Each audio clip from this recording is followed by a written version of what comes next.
Yeah, yeah, And you can hear me now? yeah. Yes, I actually pressed that button. So, Dr. Saggu, welcome. Yes, thank you, Nick. Thank you. Right. So what's happening in the medical world right now with this coronavirus? Are you doing any bariatric surgeries? Not right now. We are not doing the bariatric surgeries, but yes, we are doing some emergency surgeries, and we are following some guidelines while doing the surgeries. Like, I mean, there are the many phases where we have divided the patients into some phases. So Mhm. you can say the first phase is the pre-hospital patients. So when we have to consult the patients, and we are basically consulting through the telemedicine only, we are not physically consulting the patients. And there are some norms which has been made by our societies, because we are running a lot of societies like Obesity Society of India. There is the International Federation of Obesity and Metabolic Surgery, if so. And according to the guidelines, basically we are screening the patient while doing the telemedicine.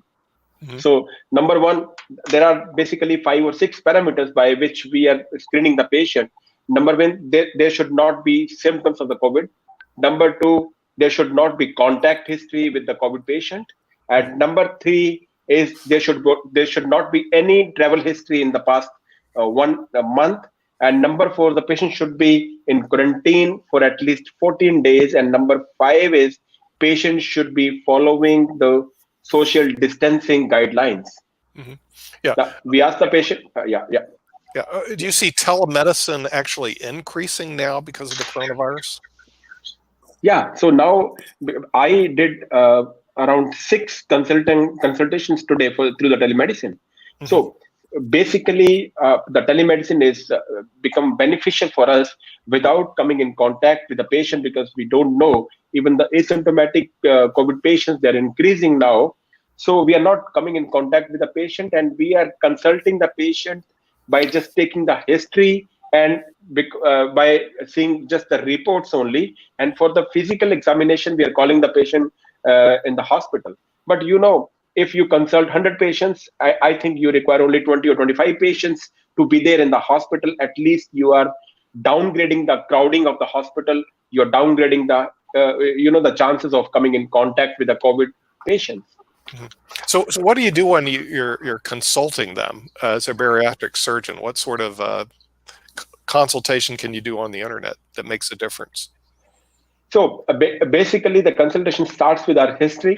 We start with the history, that the personal history. We ask about the symptoms of the patients and the problem of the patients.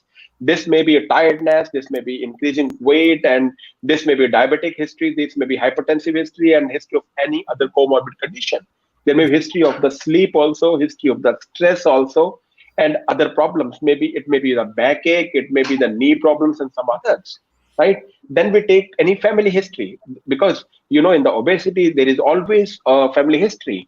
Right. So because the obesity is running in the family, because nobody is running in the family.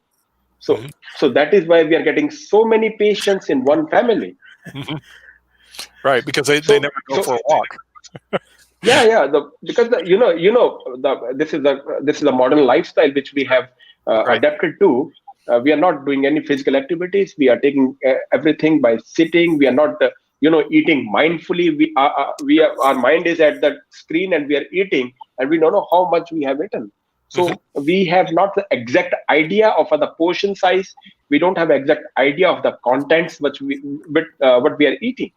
So there is always the family history is also very, very important when we do the consultation for the bariatric. Mhm.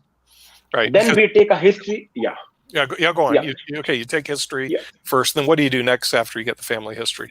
So the next history is we take a history of any weight loss history. Mhm. Within the past, the patient has done any had attempted any opportunities, or had made efforts to lose weight, maybe by dieting or by exercising or anything. Because by this history, you will come to know that if the patient has lost weight by dieting or exercising, and once he or she has lost the weight and then regained the weight, there may be failure of the diet, or there may be failure of the exercise. So this will exactly tell you the nature of the patient and the compliance of the patient, whether Mhm. the patient is compliant or patient is non-compliant. Mhm. Do you think Yeah. telemedicine will, because of everybody now is getting conditioned to using the internet, do you think telemedicine will actually start increasing to negate having people come in the office? Because when I go see my physician, I spend, I think, half my time filling out paperwork.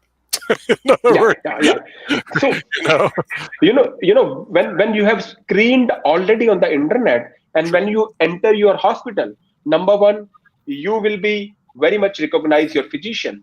right? You have a bonding with your physician, so Hmm. you don't have to waste the time to make a bonding with your physician, and you don't have to waste your time to tell your history. So everything is there in place, and now the other paperwork can start, and the physician can directly start your physical examination, Yeah. and they can see you further. Yeah, Yeah, but I also think it's more efficient because then you don't have to get in a car here. At least for me, I got to get in a car. I have to drive because I live in the boonies, half an yeah, hour or an hour to get to my physician's place. Drive an hour back. Spend. I mean, it's a half a day. Spend yeah. half the time filling out paperwork and going through all this stuff.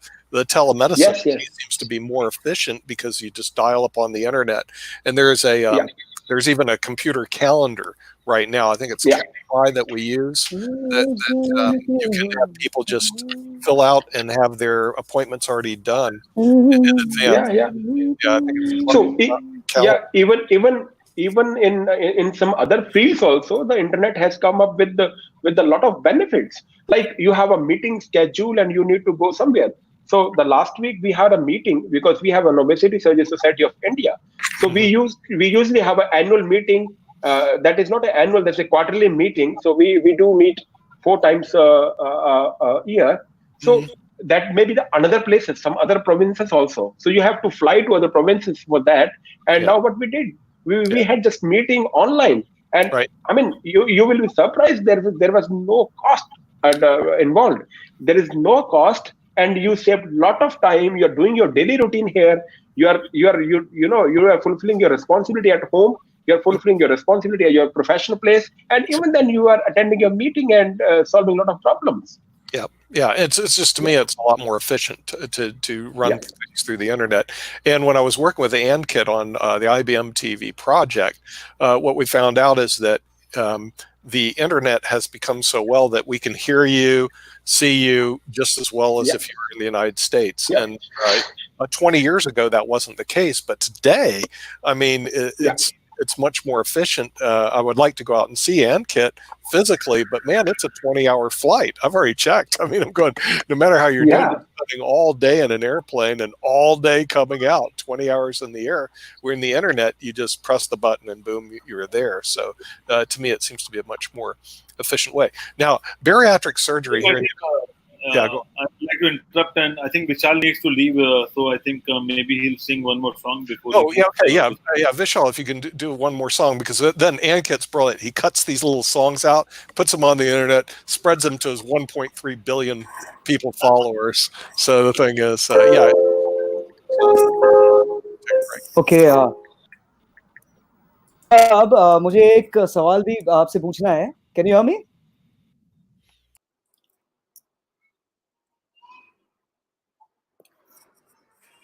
Hello, can you hear me?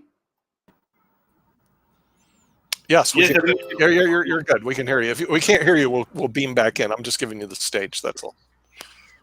Yes, Vishal, you want to Okay, ask question? Dr. Saab, I just wanted to ask you one thing, that it is also said that one can have coronavirus still, if he doesn't have the symptoms as well, but he still can have coronavirus. Yes, yes, Vishal, it's true. Because when we see the scenario of the patients, around 80% patients, they are having mild symptoms or no symptoms. Even the asymptomatic patients, they can have a coronavirus, because this virus is lethal, but this virus is lethal to only few of the Okay. patients. They're lethal to the patients who have a chronic disease. They're lethal to the patients who have a very, very low immunity. If like you, me, I mean, the patients who having a very good immunity, the virus can come and can go, and you even didn't know that. So the virus will come and go. So Exactly. it means the asymptomatic patients, they are more in some asymptomatic patient. And today, what happened with me? The one patient was posted for the emergency surgery for the obstructed hernia. So we have a guidelines that before performing any surgery, we need to get the COVID-19 test, and we should follow all the guidelines. And we did a COVID-19 test just for the screening before starting the surgery, and he came to be positive. He came positive. There was no symptom of COVID. Okay. So asymptomatic patients, they can be there. Exactly. Yeah. Okay. Thank you so much. Thank you. And I'll just wrap up with one song. And it's a beautiful song. Again, like भगवान हमको शक्ति दे और इस virus को हम मात दे सकें. दूर अज्ञान के हो अंधेरे, तू हमें ज्ञान की रोशनी दे, हर बुराई से बचते रहे हम, जितनी भी दे भली जिंदगी दे, बैर होना किसी का किसी से, भावना मन में बदले की होना, हम चले नेक रास्ते पे हमसे, भूल कर भी कोई भूल होना, इतनी शक्ति हमें देना दाता, मन का विश्वास कमजोर होना, इतनी शक्ति हमें देना दाता, मन का विश्वास कमजोर होना. So I pray for every one of you, and please be safe, and please आप अपना ख्याल रखिएगा, अपने घर वालों का ख्याल रखिएगा. एंड आई विश कि हम सब लोग फिर से ऐसी जिंदगी एक बार हंसी खुशी फिर से रिज्यूम करें, फिर से हम लोग वैसी ही जिंदगी में वापस जल्दी चले जाएं. यही हमारी प्रार्थना होगी ऊपर वाले से. And thank you so much once again Ankit for getting me here. Rakesh ji, thank you so much. Doctor साहब, thanks a lot. Thank you, Vishal. Thank you so much for your lovely and motivating lines. Definitely, this is going to be beneficial for us. Yeah. And Vishal, our viewers would like to. And anytime, if you want to, listen to our songs. They want to see more. Anytime, if you want to listen to any of the songs, for sure. Promise, for sure. Thank you. Thank you. Bye-bye. Yes, Dr. Saggu. So, how's the situation in India? After situation, I think there are so many reasons for the smiling on our faces, because we are doing good, and at least we are able to contain the disease in India. Yeah. Well, what about since we have an obesity problem here in the United States, 40% of the people in America are either obese or morbidly obese. What is the thing that they can do to stop that? Because one of the problems also is that these people, when they get coronavirus and they suffer from hypertension, they have diabetes, they end up passing away at a much higher rate. What can be done to slow this obesity epidemic down? Because it's an epidemic here that's just going unrecognized. What can people do? Yeah, Nick, we were discussing that the reason for the death rate higher in the young people is the main risk factor is coming as an obesity. So there was one survey has been done, one study from United States. What they did, they did a survey, a prospective study, and they got some patients from, I think, 14 or 15 countries, and they evaluated the risk factor. And what they came to know, the results were that from age 18 to 49, 60% patients admitted in the hospital with COVID-19, they were obese. Mm-hmm. And we talk about from 50 to 65 years of the age range, around 51% patients were obese. Mm-hmm. And more than 65, around 41% was obese. but 70% patients were the hypertensive. So the obesity is coming as a big risk factor, you know, which increases the severe response of the COVID-19. So we are not talking about the normal response of the COVID-19 to the patients, but the severe response. So severe response, like a lot of complication, lung complication, other complication, the patients who require the ventilator, the who require intensive care, and they are having a low oxygen saturation, they are coming from obesity. Obesity can give rise to diabetes, hypertension, and other so many conditions. Some lung disease because of the obesity, your lung capacity is also not much. So you have a lower lung capacity. So if you have a lower lung capacity, then you are more prone to have a complication because of the COVID-19. Right. So my recommendation would be, if you are obese, you should take care of your obesity, and you should take care of all the conditions associated. If you are diabetic, you should keep your diabetes under control. If you have hypertension, you have to keep your hypertension under control. If you have a lung disease, don't forget to take all the medication. If you have asthma, take your inhalers. At least you should keep your all the disease under control. If you will keep all the disease under control, your immunity can fight with the COVID-19. And if you have a COVID-19, that the severe response would not be there. Mm-hmm. Yeah. If you here's the problem that I see over here, because they don't address, at least in the United States, the obesity epidemic. Because, and here's the reason why, Dr. Saggu, you're infringing on our rights to drink Coca-Cola. You're infringing on our rights to eat Pringles. Okay, not to say I don't like this stuff, but I'm just saying that one problem that we have here, and the reason why our obesity, there's an epidemic, and it's not being addressed in the media, is that it offends people to tell people that they're obese.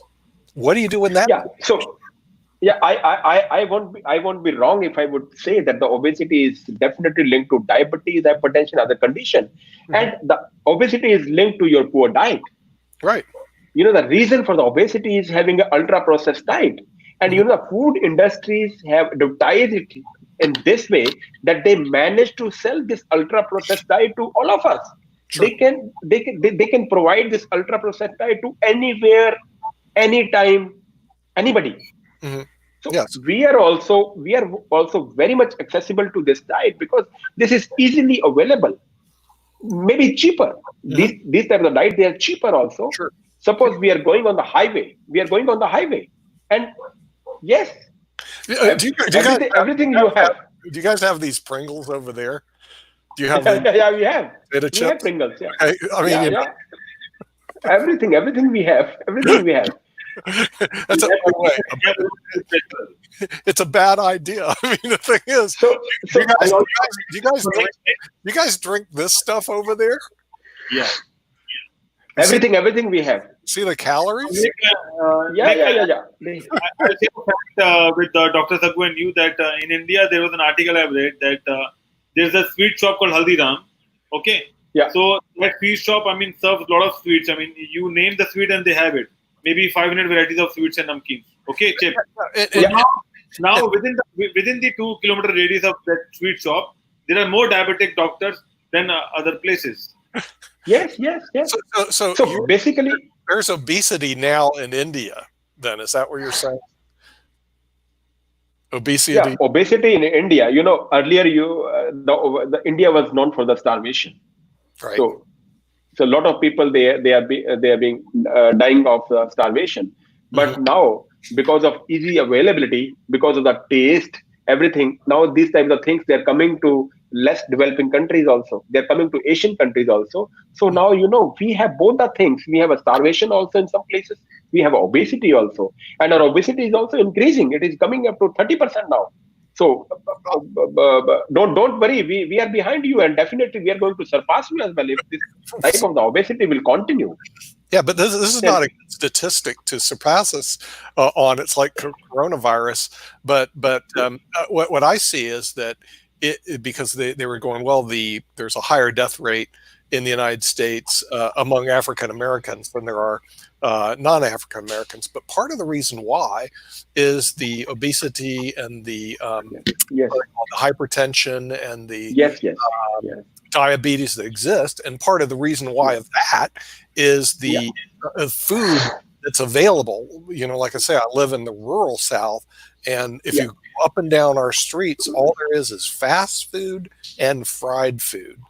Okay, and that's fast, fried, and frozen also. Fast, fried, and frozen. There you go, the 3 Fs. And so what happens is that people become obese because the thing is, it's being pushed upon them through all the restaurants and the the food vendors. And if you want real food that's really cooked with there's one Indian restaurant here. I told Ankit there's one, okay, and it just recently moved in, but that's it. You know, the thing is, if you want good food, and he's, by the way, really good too, but the thing is, if you want good food, it's really difficult to find in the rural South. Now, here's what is not being addressed, and I think it's because the media doesn't want to address it. They don't address this problem at all.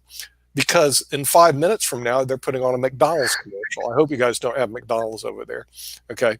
In other words, they're putting on a fast food commercial. And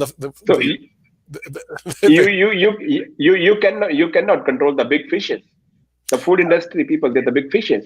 Yeah, and right. You know how much they are investing on this, on the marketing plans, and nobody can check that.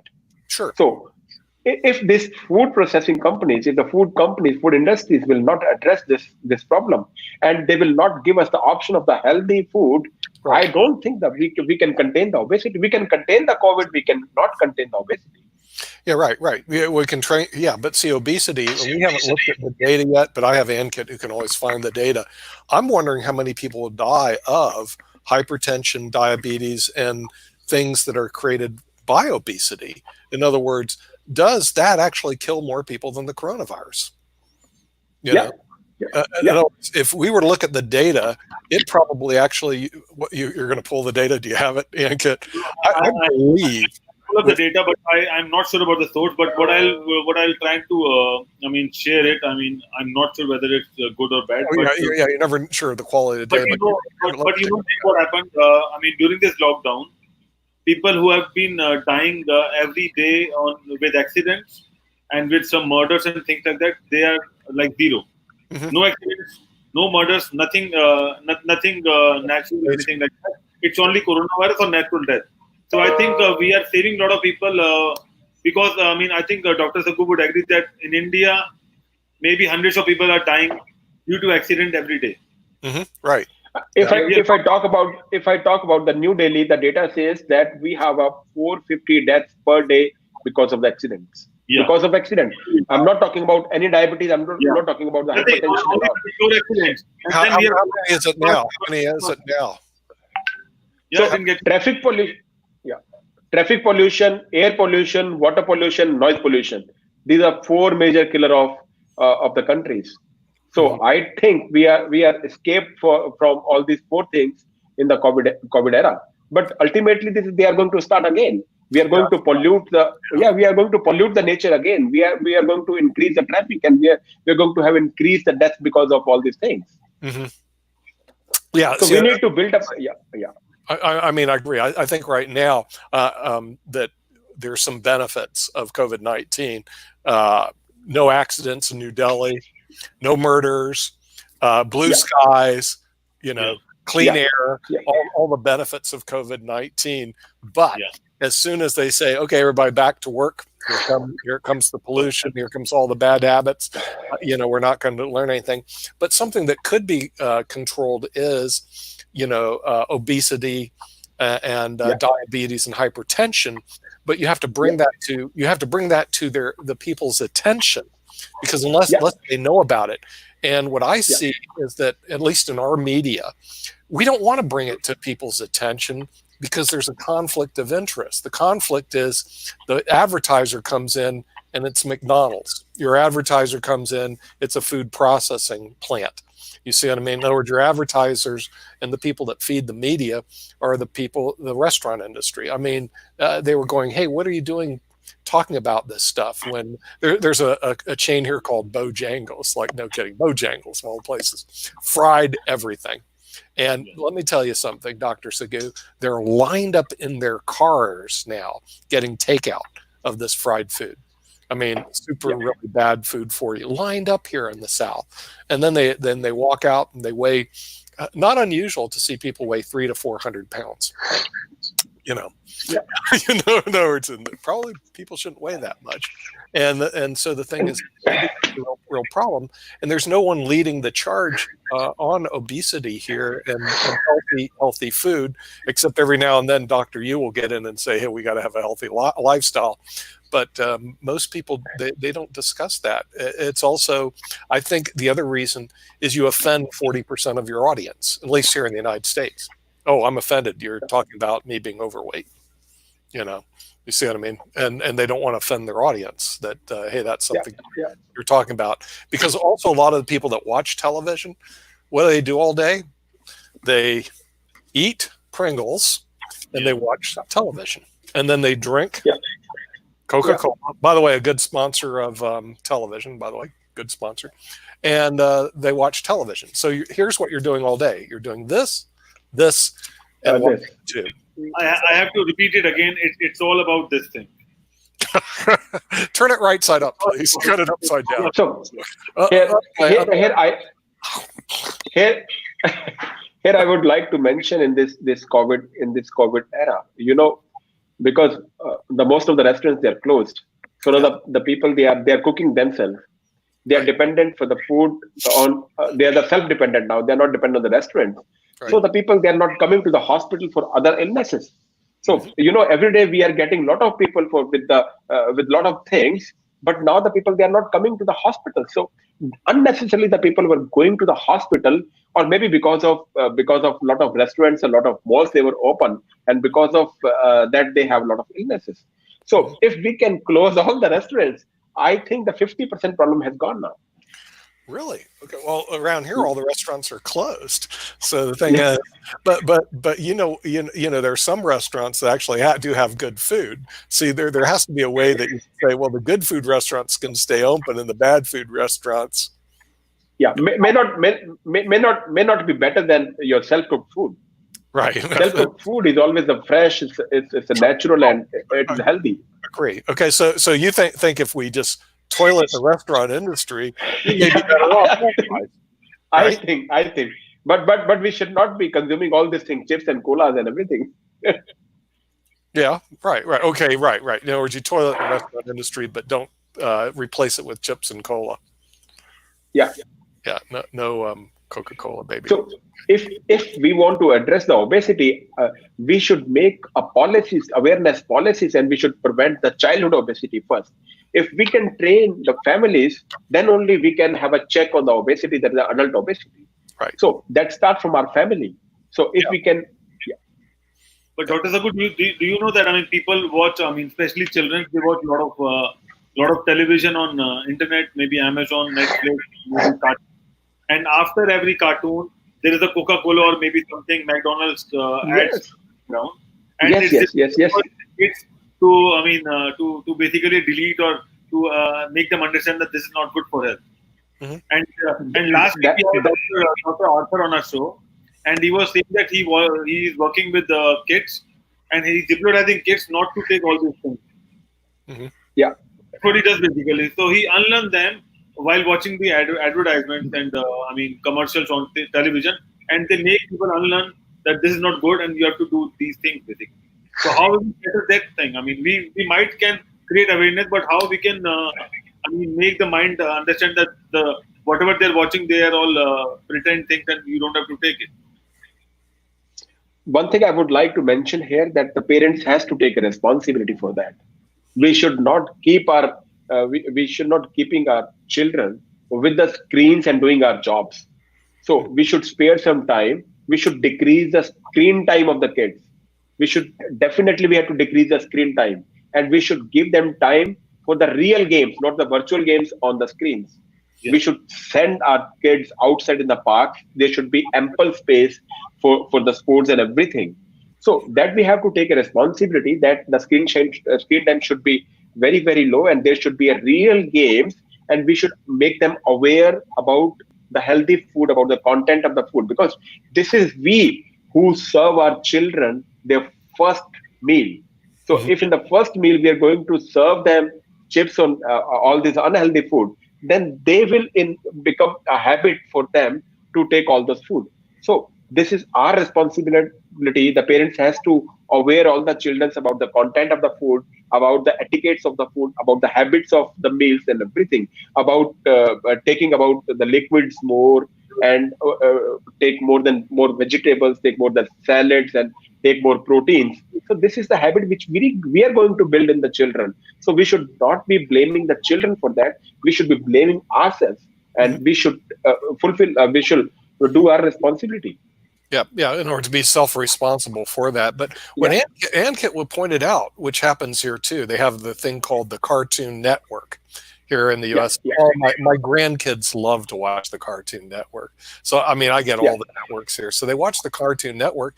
Next thing comes on, the Ronald McDonald, hey, you got to go to McDonald's and French fries and fried this and fried that. And the grandkids, they do that with all the toys too. Whatever toy, they always say, hey, Grandpa, can you buy me the toy? Hey, Grandpa, let's go to McDonald's. I'm serious. Yeah.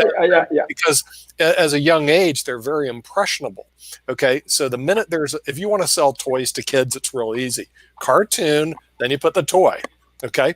Next thing, the grandkids come up to me and go, hey, buy me the toy, Grandpa. And we're like, what? You just saw it on the TV and you don't even know what it is. But that's how their thinking process works. So what they do on foods, and Coca-Cola and McDonald's and all the fast food industry, they're smart. They know that. So they impress the kids immediately. Here's a cartoon. Here's the fast food. So the kids are associating cartoon with the fast food. You don't see carrots and peas and bananas and fruits and vegetables.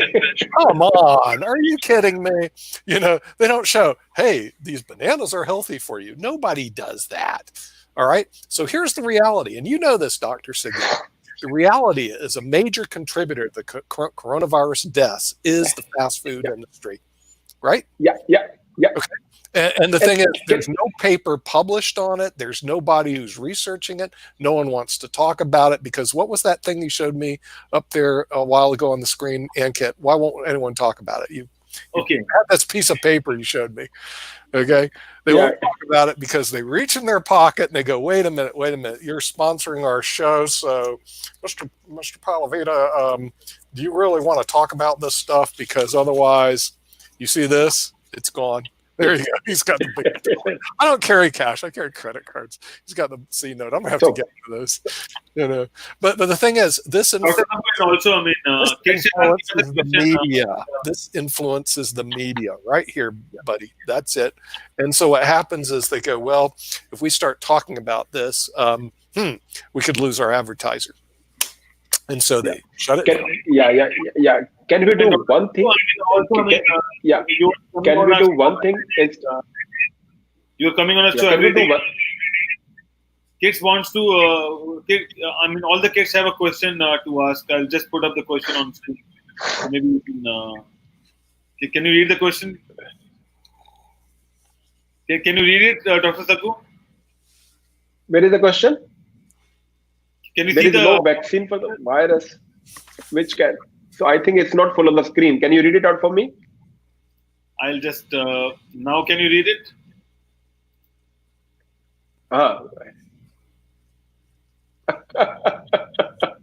So they want to know the answer from you. I can help. I can help Dr. Saggu out. I don't know if you heard about that over here. Okay. There is no vaccine which can be killed by the soap. Yeah, right. And but the thing is, awareness is, I think, very important. That people do need to be aware that they can do all that they can to prevent the coronavirus from killing them. One thing is to have a healthy lifestyle, which is something that we do not promote here at all. And the other thing is, I've told people to have thermometers and oximeters, to measure your blood oxygen level, and you can buy them off the internet, $29, $39. So you can see if your blood oxygen. It's not necessary. It is not necessary because before dropping your oxygen saturation, you have a lot of symptoms. Sure. Dropping in the oxygen saturation is not a first symptom. So Yeah, let this job to be done by the hospital workers, but not for you. One problem that the doctors here are seeing is that people will come in and they're basically blue, because their oxygen level is down so low, and they even so before that. Before that, you have a breathing problems and all lot of things. Because if you have an oxygen saturation pulse oximeter in your hand, you will keep on measuring your saturation all the time, and that can create a stress on your brain. Right. That let me see my saturation. So because before dropping your oxygen saturation, you have a breathing problems. You will have a lot of problems. So that would be alarming for you to go to the hospital. Right. Yeah. Well, yeah. I mean, that's what they should do. But what happens here, a lot of these people, they go to the hospital way too late, and that's caused very large mortality. But what I look at is you want to do everything you can to lower the possibility of you becoming a mortality statistic. Yeah. One thing that you can do is you can wear a mask, you can wear gloves, dispose of the gloves. The problem is wearing a glove isn't going to help you. Yes, Ankit. So, Dr. Saggu, I have one more question. So, suppose if someone is having some symptoms of COVID, okay, and that person is still at home, okay, maybe tested or may not be tested, because if he's tested, then he will be at hospital. And they all are using air condition, maybe split AC or window AC, and you know that air goes out outside, and in India, people live nearby. So that air will cause some kind of problem. What do you think? So basically, why the air condition is promoting the COVID-19 is by circulating the same air inside the room. So I don't think when the air will go out, this can spread the COVID-19. So its possibility is not there. We don't have enough data to prove that. But yes, because of the air condition within the room, whosoever is present there are chances of infecting other persons also. Mm-hmm. Yeah. Okay. What about airplane travel? Are we going to be able to travel safely on airplanes, Dr. Saggu? I don't think in the near future we would have a facility to sit in an aeroplane, because I don't think we should open up the international borders very soon. But yes, if it is possible for the air travel to start with, then there should be a lot of guidelines. So this will come with a lot of guidelines. Maybe they will decrease the passengers, counting 50% passengers should be there in the plane, or there should be lot of guidelines. Even then, you cannot have a foolproof, 100% foolproof that you will be saved of the COVID-19 if the person is sitting inside the plane. Mm-hmm. Yeah, because what's happened to the airline industry over the last 30 or 40 years, they become profitable by pushing people's seats in, and people are sitting right next to each other. In other words, there is no space. This whole idea of a safe space distance in the airline industry doesn't exist. They cram everybody in like sardines. Are we going to see that they actually start giving more space in airlines, or is this? But can we also can we have a plastic curtain in between the seats? They can do the partition in between the rows, but they cannot do the partition in between the seats. Right. So they can do it. I mean, they can just create a little more space and then put the curtains in between. That curtains may act as a fovite, so that curtain may be the vehicle to transfer the COVID-19. So because they are not going to change the curtain and all. Okay. That might be. I think the airline industry has. So this is the same thing, that the person is standing on this coast of the sea and another person standing on other coast. So there is no communication in between. But you give a ship in between and you say, take a COVID from this person to other person. So you are putting a vehicle in between. So I don't think the curtain will work in between the seats. But Dr. Saggu, in our auto rickshaw and TikTok rickshaws, basically. Yes, I have seen. I was coming to that point. Yeah. So I'm not sure how they are doing it. I mean, No. I mean that is the wrong thing, because in the auto rickshaw, if they are putting a curtain in between the seats, and the owner of the Mahindra has offered him a job for the driver in his big company, so I don't think that was a good idea, and that idea should not be give to whole of the nation.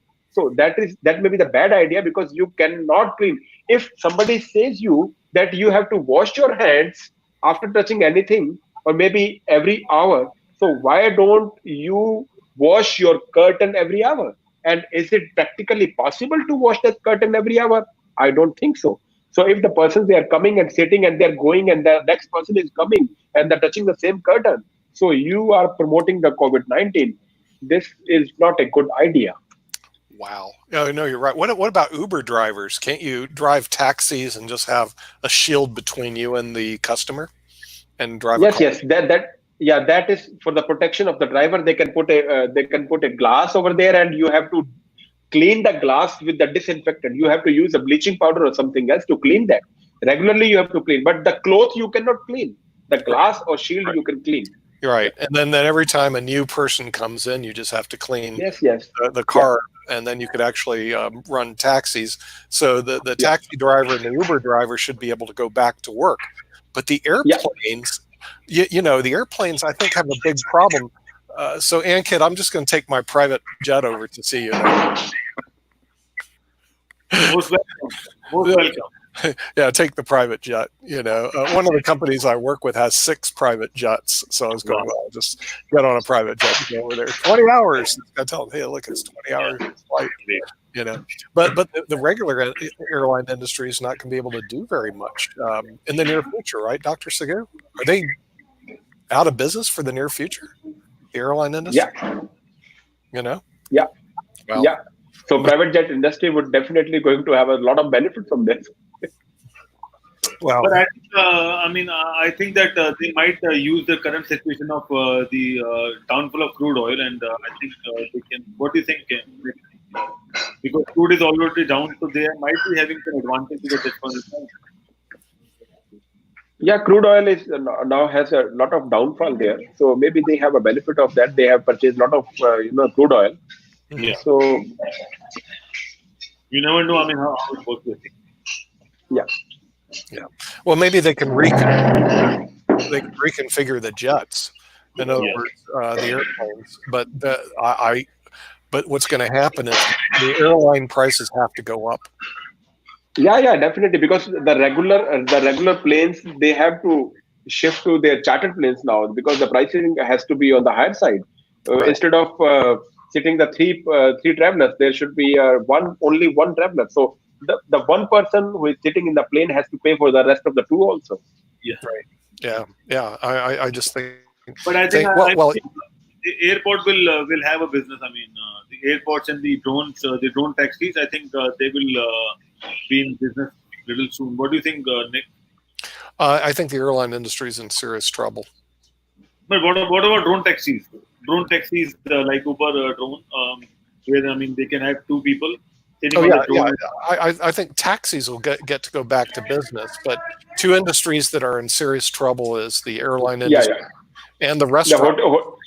Hotel and the tourist industry will definitely have a very much downfall. Yeah, those industries are really going to suffer until there is a vaccine, which looks like it's another year or so away. Yeah. Even after the vaccine, also it will take around 12 months to come to the normal life. Yeah. So Virgin Airlines was looking to get funded, but how many of these airlines are actually just going to go under? In other words, they're not going to be able to make it 2 years without customers. And I have scheduled flights this month. I'm going to have to reschedule them till later on. But even when I reschedule them later on, I'm not sure if the flights are going to go out. And if they do go out, because I have to reschedule for October now, is it going to be safe to even be on the airline? What about the domestic flights, Nick, in United States? Are they on? Some are still on, but the thing is, they reduced it to about 80% of them are gone. Okay. So we're down to about 20%, and of the 20%, there are very few people on the flights. You'll see an airline take off and only have a couple people on it. It will hold 170 people, 170, or maybe 7 on the flight. It's really, they're really running into serious problems here.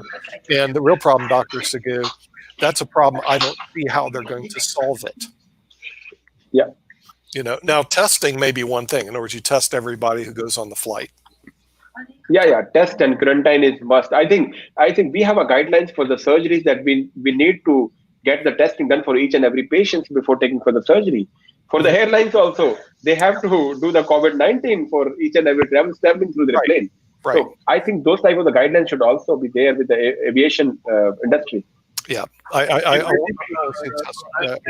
think that there should be one medical staff on the airline itself because a lot of people are traveling. If someone is there on the airline as a medical or maybe a doctor, that should give a lot of relief to the patient. Yeah, I think with the time we would be having some guidelines for the aviation industry also. The government of India or government of any other countries, they will give the guidelines for them also. So otherwise, there would be a problem with the increasing COVID-19 patients. Maybe one of the staff would be a medically trained staff, flight steward, or medically trained flight steward with all the certifications. Then they have a better knowledge managing the patient. Even Ankit, for this metro to start with, I think they are also coming with the guidelines.